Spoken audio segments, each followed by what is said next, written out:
قانون کی کتاب ہے جسے ہم نے چومنے کے لیے رکھ دیا. یہ قانون کی کتاب ہے جسے ہم نے مردوں کے لیے رکھ دیا. یہ قانون کی کتاب پستی رہے گی انسانیت، ذلتوں میں رہے گی انسانیت جب تک دنیا کے بنائے ہوئے قانون کے تابع رہے گی، خواہ جمہوریت ہی کیوں نہ ہو. الحمدللہ رب العالمین والعاقبة للمتقين والصلاة والسلام على أشرف الأنبياء والمرسلين وعلى آله وأصحابه الطيبين الطاهرين. أما بعد فأعوذ بالله من الشيطان الرجيم. بسم الله الرحمن الرحيم. يا أيها الناس قد جاءكم الرسول بالحق من ربكم فآمنوا خيرا لكم. قال الله تعالى اليوم أكملت لكم دينكم وأتممت عليكم نعمتي ورضيت لكم الإسلام دينا. قال النبي صلى الله عليه وسلم إنما بعثت لأتمم مكارم الأخلاق. قال النبي صلى الله عليه وسلم عليكم بسنتي وسنة الخلفاء الراشدين المهديين. صدق الله مولانا العظيم. درود شریف پڑھنے سبھی حضرات.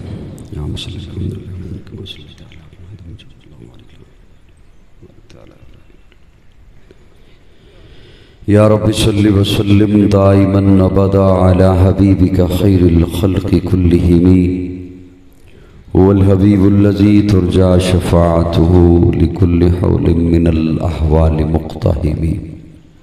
قابل تعظیم حضرات علماء کرام، سیرت کمیٹی اور تمام اراکین، معاونین، خالص نظریاتی سنی دوستو، السلام علیکم.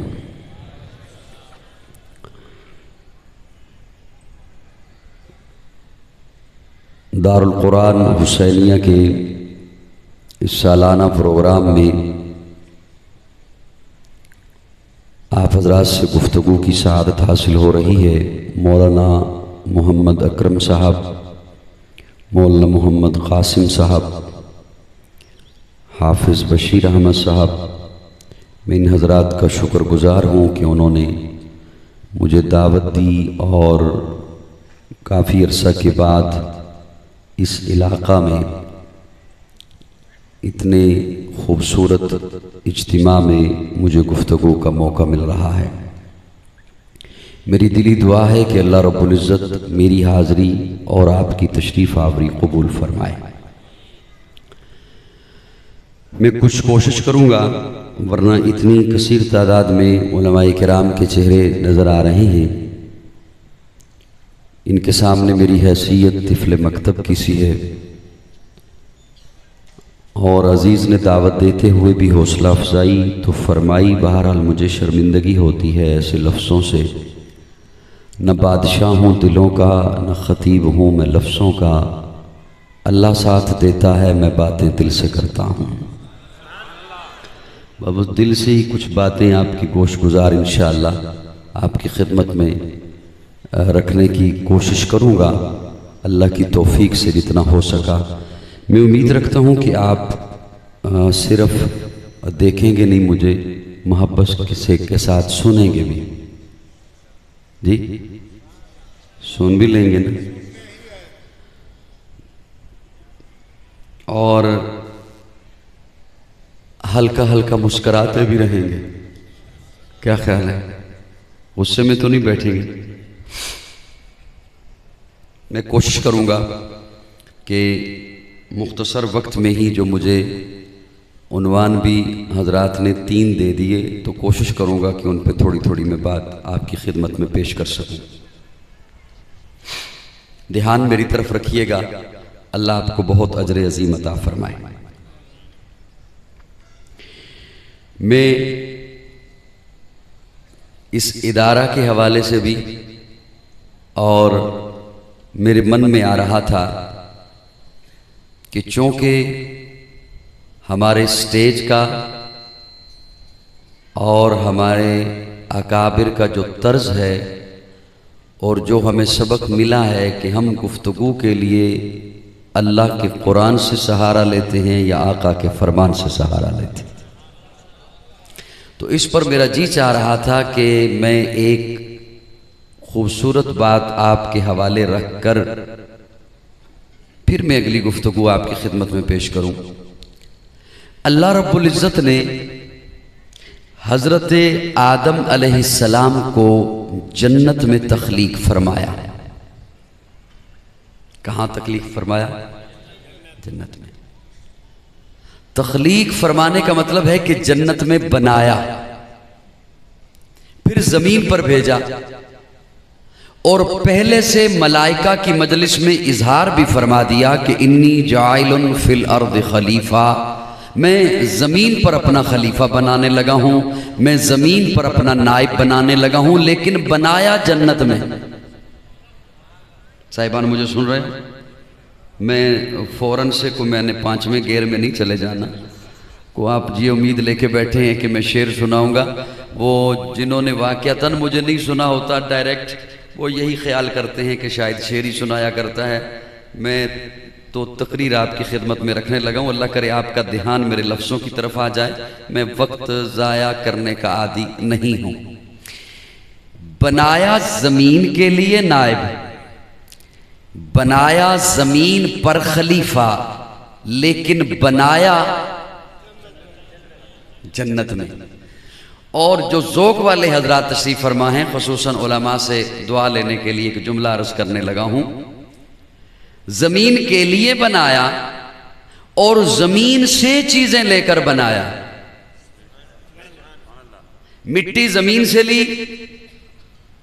آگ زمین سے لی، پانی زمین سے لیا، ہوا زمین سے لی، عناصر اربع سے بنایا، چاروں چیزیں زمین سے لی، زمین سے چیزیں لے کر بنایا، زمین کے لیے بنایا، لیکن بنایا جنت میں۔ تو اپنے طالب علمانہ عاجزانہ تخیلاتی سوال رکھا اپنے مولا کے سامنے، اللہ زمین سے چیزیں لے کر بنایا، زمین کے لیے بنایا، تو زمین پر ہی بنا لیا ہوتا تو گویا اللہ بتانا یہ چاہتے ہیں، مشیت سمجھانا یہ چاہتی ہے کہ جناب آدم کو اس لیے جنت میں تخلیق فرمایا تاکہ ہر آدمی یہ ذہن میں رکھے کہ میرا اصل ٹھکانہ جنت ہے۔ سبحان اللہ، چلو میں ہی کہہ دیتا ہوں سبحان اللہ۔ لفظ تو ایسا نہیں تھا کہ اس پہ مجھے کو میرے ساتھ کوئی غصے سے بات کرتا، بہرحال چلو اللہ کرے گا تلخیاں ختم ہو جائیں گی۔ ویسے مجھ سے قسم لے لو، مہنگائی بجلی سب کچھ میں نے مہنگا نہیں کیا، میں بھی آپ کی طرح اس سب کچھ سے متاثر ہوں، اس میں میرا کوئی قصور نہیں ہے، وہ غصہ بھی مجھ پہ نہیں اتارنا، بس سبحان اللہ کہہ دیجیے۔ میں نے ایک جملہ آپ کی خدمت میں پیش کیا کہ تاکہ ہر آدمی یہ ذہن میں رکھے کہ میرا اصل ٹھکانہ جنت ہے، اور ہر چیز اصل کو جاتی ہے۔ یہ پانی ہے، اسے بہائیے، یہ نشیب کی طرف جائے گا۔ چھت پہ کھڑے ہو کے بہا دیں، یہ نشیب کی طرف نیچے آئے گا۔ کیوں؟ اس کا ٹھکانہ نیچے ہے۔ آگ جلاؤ وہ اوپر کو اٹھے گی، کرہ زمہریر اوپر ہے، اس کا ٹھکانہ اوپر ہے۔ مٹی اوپر پھینکو وہ نیچے کو آئے گی، بھاپ کو چھوڑو وہ ہوا میں تحلیل ہو جائے گی۔ کل شیء یرجع الی اصلہ، ہر چیز اصل کو لوٹتی ہے۔ تو جناب آدم کو اس لیے جنت میں تخلیق فرمایا کہ ہر آدمی یہ ذہن میں رکھے میرا اصل ٹھکانہ، تھوڑا سا بولو میں تاکہ بات شروع کروں، میرا اصل ٹھکانہ۔ اب علماء کی شفقت کا طالب علم ایک جملہ عرض کرنے لگا ہے۔ حضرت آدم کو زمین پر بھیجنے سے پہلے اللہ نے زمین پر پودے لگائے۔ پودا بڑھتا ہے، پھلتا ہے، پھولتا ہے، لیکن چلتا نہیں. میرے کسی جملے سے اختلاف ہو تو یوں کر دو، پودا بڑھتا ہے، پھلتا ہے، پھولتا ہے، چلتا نہیں. اب جب وہ بڑھتا ہے، دھیان میری طرف ہے، دھیان میری طرف ہے آپ کا. اب جب وہ بڑھتا ہے، پھلتا پھولتا ہے، تو اس کا مطلب ہے جاندار ہے. جاندار ہے نا. تو جو جاندار ہے اسے خوراک چاہیے، خوراک، لیکن چل نہیں سکتا، تو قدرت نے خوراک کو حکم دیا، تو نے اس تک پہنچنا ہے. چلو میں اور آسان کیے دیتا ہوں. آپ کو ڈاکٹر یا حکیم حضرات بتاتے ہیں فلاں سبزی کھاؤ اس میں یہ وٹامن ہے، فلاں پھل کھاؤ اس میں یہ آئرن ہے، اس میں فولاد ہے. وہ کہاں سے آیا؟ رکھنے والی ذات تو اللہ کی ہے، لیکن وہ سبب کیا بنا؟ یہ ساری چیزیں زمین میں ہیں، اور زمین میں ایک جگہ پر نہیں ہے. میری گفتگو بوجھ بن رہی ہے تو شعر سناتا ہوں. میری بات سمجھ آ رہی ہے؟ ویسے کو نہیں آ رہی سمجھ. یہ زمین میں ایک جگہ پر نہیں ہے. کہیں لوہا ہے، کہیں تانبا ہے، کہیں سونا ہے، کہیں چاندی ہے، کہیں کوئلہ ہے، کہیں فولاد ہے، کہیں کوئی چیز ہے. وہ بکھری ہوئی ہیں. اللہ نے ان معدنیات کو حکم دیا، وہ سمٹ کر پودے کے قدموں میں آتی ہیں، اور پودا تمام خوراک اپنے قدموں والی جگہ سے لیتا ہے. جو چیزیں قدموں میں نہیں، قدرت نے انہیں بھی حکم دے دیا، تو نے اس تک پہنچنا ہے، وہ چل نہیں سکتا. سورج روشنی پہنچاتا ہے، ہوا آ کے لہلہاتی ہے، بارش آ کے نہلاتی ہے.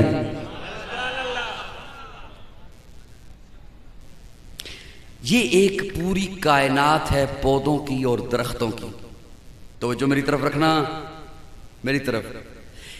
اللہ نے اس کائنات سے ایک اور کائنات، ایک اور طبقہ انہیں فضیلت دی، جنہیں جانور کہتے ہیں. جانور بڑھتا ہے، پھلتا ہے، پھولتا ہے اور چلتا ہے. جب وہ چلتا ہے تو اللہ نے اسے یہ نہیں کہا کہ تو کھڑا رہے، خوراک تجھ تک پہنچے گی. نہیں، فرمایا تو نے اپنی خوراک تک چل کے جانا ہے.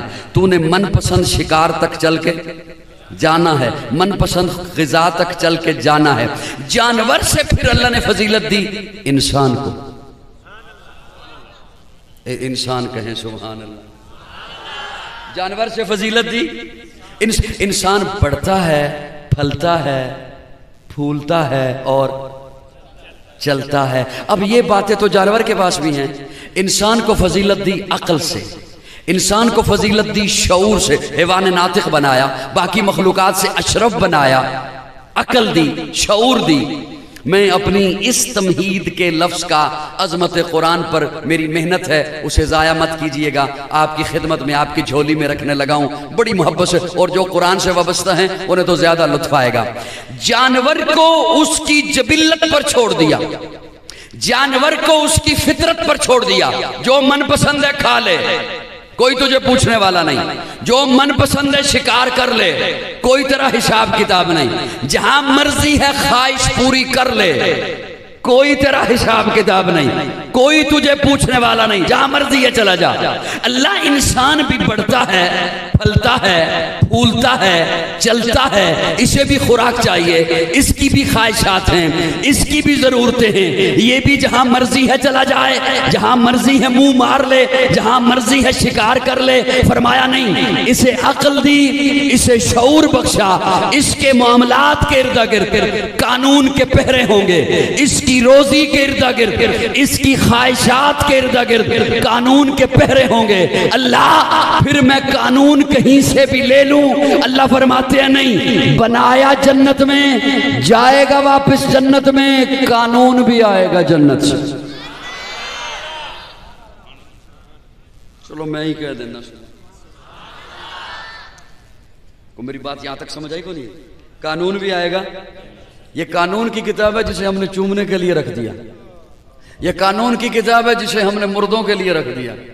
یہ قانون کی کتاب. پستی رہے گی انسانیت، ذلتوں میں رہے گی انسانیت جب تک دنیا کے بنائے ہوئے قانون کے تابع رہے گی، خواہ جمہوریت ہی کیوں نہ ہو۔ اللہ نے انسان بھیجنا شروع کیے، ساتھ قانون بھیجنا شروع کیا، وہ قانون پھر آتا رہا، کبھی تورات آئی، کبھی انجیل آئی، کبھی زبور آئی، آخر میں آخری نبی آیا، آخری قانون لایا۔ اب نہ کوئی نبی آئے گا، کوشش کرو میرے ساتھ تھوڑا سا بولنے کی، میں علماء کو تو تکلیف دے نہیں سکتا ہوں، اتنا گستاخ تو ہوں نہیں میں، آپ نے ہی تھوڑی سی محنت کرنی ہے۔ اب نہ کوئی نبی آئے گا نہ کوئی قانون آئے گا، نبی بھی آخری، بولو بولو بولو، قانون بھی آخری، اس لیے کہ اللہ نے میرے آقا کو مقصود کائنات بنایا، مرکز کائنات بنایا، ہادی کائنات بنایا، روح کائنات بنایا، طبیب کائنات بنایا، اس نے کائنات بنایا، رونق کائنات بنایا، بہار کائنات بنایا، فخر موجودات بنایا، جمیع الحسنات بنایا، جامع البرکات بنایا، خیر الانام بنایا، سید العرب والعجم بنایا، جمیل الشیم بنایا، تاجدار حرم بنایا، چراغ حرم بنایا، عادل بے عدیل بنایا، دعائے خلیل بنایا، لطف رب جلیل بنایا، صادق و امی بنایا، خیر الورا بنایا، بدر الدجا بنایا، شمس الضحا بنایا، احمد مجتبی بنایا، محمد مصطفیٰ بنایا۔